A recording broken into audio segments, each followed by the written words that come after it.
Hello friends, কেমন আছো তোমরা সবাই? আশা করি খুব ভালো আছো। তো সবাইকে ওয়েলকাম জানাই খুশির উড়ান চ্যানেলের নতুন একটা ভিডিওতে। আজকে আমি চলে এসেছি কলকাতা পার্ক স্ট্রিটে। তো চলো দেখতে থাকো। কোথায় গেল?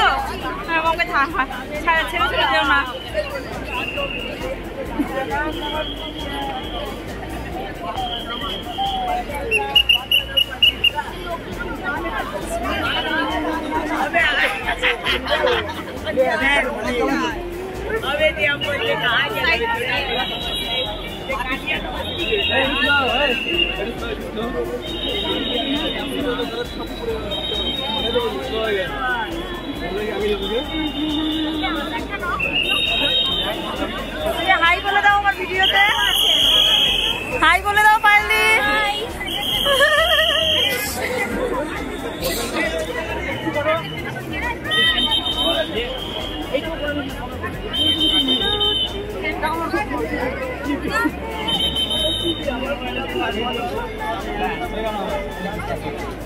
এই ভিড় ঠেলে রাস্তার দুপাশের এই ব্যারিকেডগুলো দিয়ে দেখো আস্তে আস্তে কত সুন্দর লাইটিংগুলো সাজানো রয়েছে।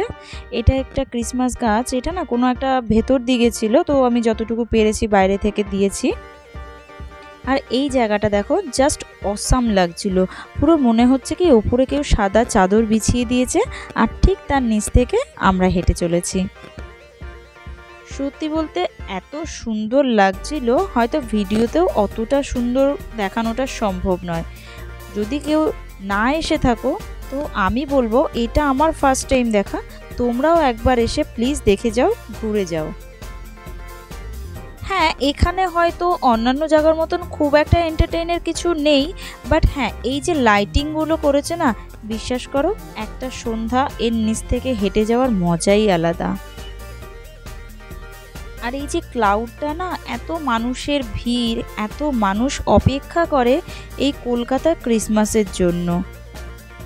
সত্যি বলতে কলকাতা শহর যেমন সমস্ত জাতি ধর্ম নির্বিশেষে সবাইকে আপন করে নিয়েছে, এই হচ্ছে তার একটা চিহ্ন মাত্র।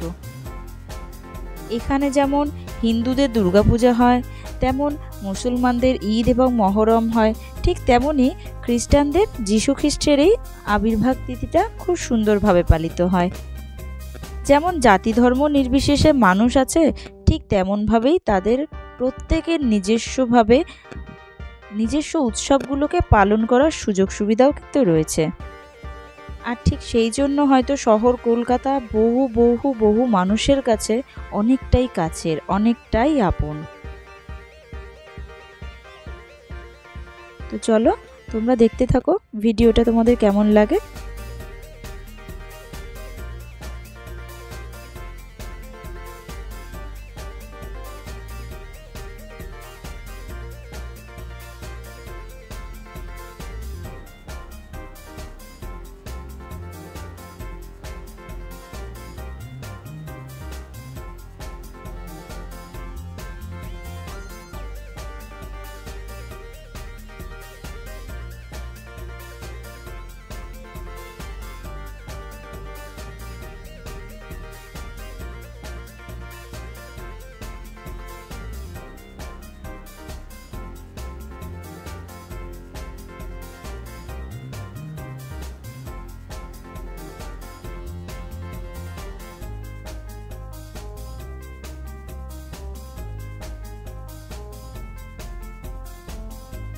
দেখো এবার তোমাদের আমি একটা দারুণ জিনিস দেখাতে চলেছি।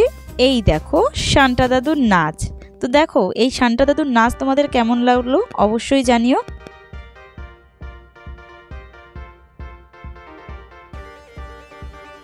তো ভিডিওটা তোমাদের কেমন লাগলো প্লিজ কমেন্ট করে জানিও। আর যদি ভিডিওটা তোমাদের ভালো লেগে থাকে তাহলে লাইক করে চ্যানেলটা সাবস্ক্রাইব করে পাশে থাকে বেল আইকনটি অল করে দিও। চলো আজকের মতন টাটা।